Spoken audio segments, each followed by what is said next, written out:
Buenos días. En el curso de Filosofía del Derecho el día de hoy les presento un análisis de una ley inconstitucional desde una vista del positivismo. La ley que vamos a analizar es la 32.107, denominada también como la ley de la impunidad, una visión desde el positivismo filosófico. Acá tenemos a Hal Kelsen, que es el representante principal de lo que es el positivismo excluyente, ¿no? ¿Qué es esto? Es una corriente que defiende el derecho desde una perspectiva normativa, ¿no? Trata de separar lo que es el derecho de la moral, de la sociología y la psicología, ¿no? La validez de las normas se establece únicamente por su creación según el procedimiento legal establecido, sin tener en cuenta si son justas o no son justas. Entre otras ideas principales de Hans Kelsen, que nació en Viena, en Austria, en 1881, tiene la teoría pura del derecho. Se la denomina pura porque quiere distinguir únicamente lo que son las cuestiones de derecho creados por la sociedad y separarlos pues de lo que podría ser la moral o podría ser todo lo subjetivo, que no podría ser analizado objetivamente. El derecho no depende de la justicia, sino de su validez formal, es decir, si fue creado por autoridades competentes. Bueno, otra de las cosas importantes de Kelsen es la norma fundamental, que en el derecho existe una norma principal a la cual todas las normas deben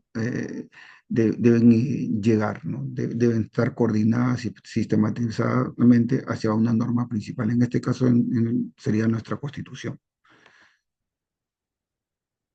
El positivismo jurídico incluyente. Si Kelsen presentaba el excluyente, Hart presenta el positivismo incluyente, ¿no? Para Hart sí, definitivamente pues admite que la moral puede influir en el derecho, pero no es un requisito para su validez. ¿Mm?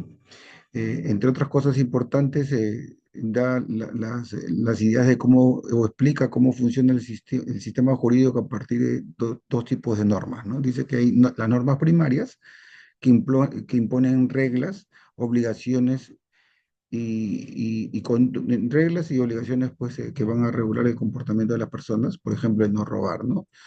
El no robar, el no mentir, ese tipo de, ¿no? Y las normas secundarias son reglas que organizan y legitiman el sistema legal, por ejemplo, la Constitución, las normas de la creación de las leyes, ¿no? Entonces, eso es lo que nos dice el positivismo jurídico incluyente de Hart. El garantismo jurídico de Luigi Ferrajoli es uno de los principales exponentes del garantismo jurídico, una corriente que busca equilibrar el poder del Estado con la protección de los derechos fundamentales de las personas, ¿no? Una norma para Luigi puede ser válida si está vigente según el derecho, puede ser eficaz si se aplica en la realidad y justa si se respetan los derechos fundamentales, ¿no? En un derecho democrático, un país democrático debe cumplir estos tres criterios, ¿no?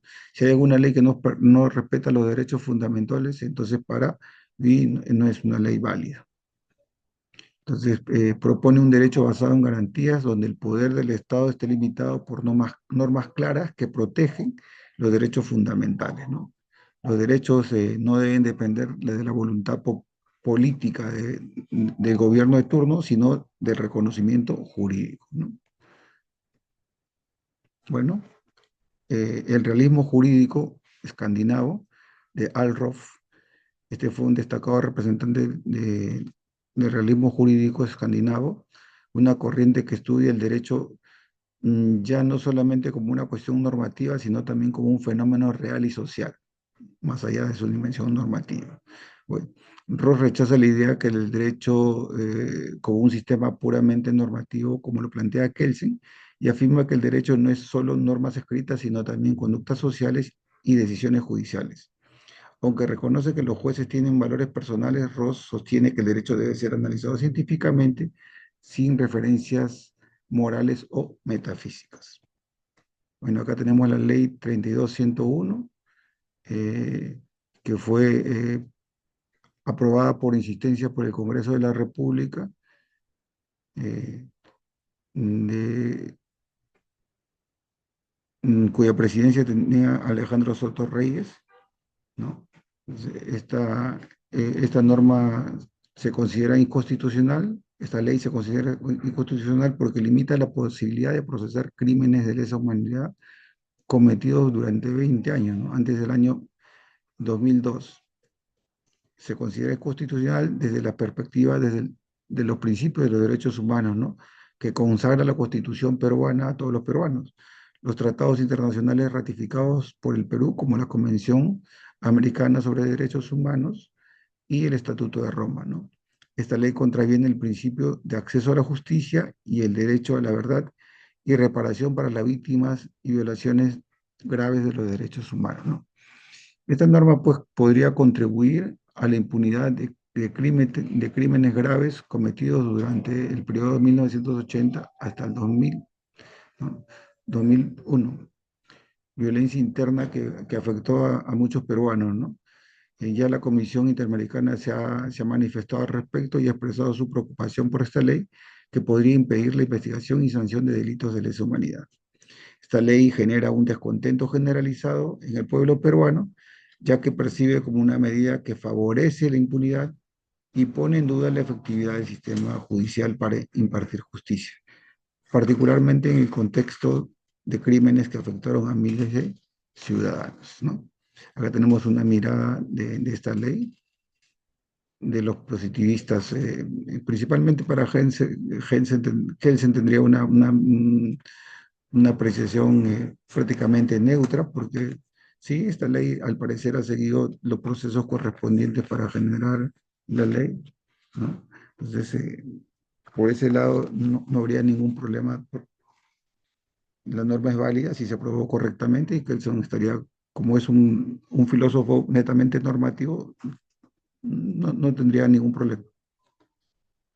Para Hart, eso sí dependería, su validez dependería si es aceptada dentro del sistema jurídico. Recordemos que Hartz ya incluye que la moral es importante, ¿no? Entre los que van a impartir justicia, ¿no? Y entonces para él va a depender cómo se acepta esta ley dentro del sistema de justicia, ¿no? Ferrijoli, para él sí estaría totalmente en contra porque Ferrijoli, Luigi Ferrijoli, es el que representa el garantismo jurídico, el que promueve los derechos fundamentales de los seres humanos a partir de la ley Ferricoli. Entonces, para él, esta ley es totalmente inconstitucional, ¿no? Y es porque vulnera los derechos humanos de todas esas personas que han perdido a sus familiares y prácticamente con esta ley quedarían impunes, ¿no? Para Alroth, que es, digamos, un filósofo que, que la ley no solamente la tiene una mirada normativa y moral, sino más realista y pragmática, ¿no?